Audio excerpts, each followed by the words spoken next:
Hello, this is Tim Hellman. And John. And this is Movie Talk. Today we're going to review the movie To the Wonder. It's the new film written and directed by acclaimed director Terrence Malick. It stars Ben Affleck as an American traveling in Europe named Neil, who falls in love with a woman he meets there named Marina, played by Olga Kurylenko.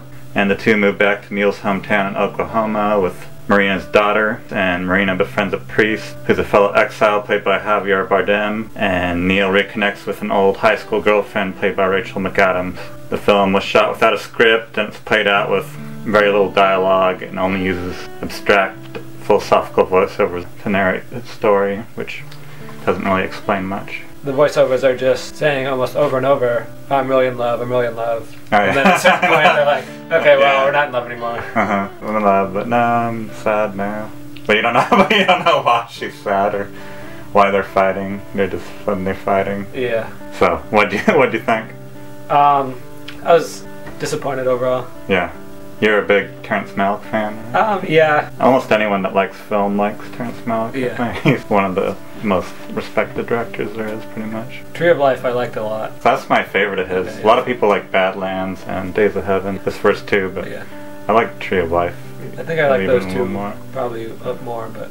A lot of people were a little disappointed in Thin Red Line and The New World, I think, but this one is his lowest reviewed movie so far. Like, even those got pretty good reviews still, they were just kind of disappointing a little bit. I thought it was a lot like a 2-hour music video for me. Just a big, long, beautiful look at, visual movie, but there's not much story or character to it. No. What rating would you give it then?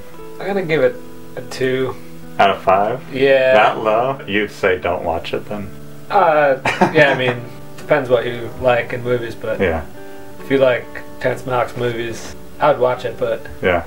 Personally, I didn't think it was that great. I still give it a 4 out of 5 just because it's so beautiful. That's an important part of film, I think, is just the beauty of the visuals. I mean, I like to watch music videos, so if you think of it in that aspect. Yeah.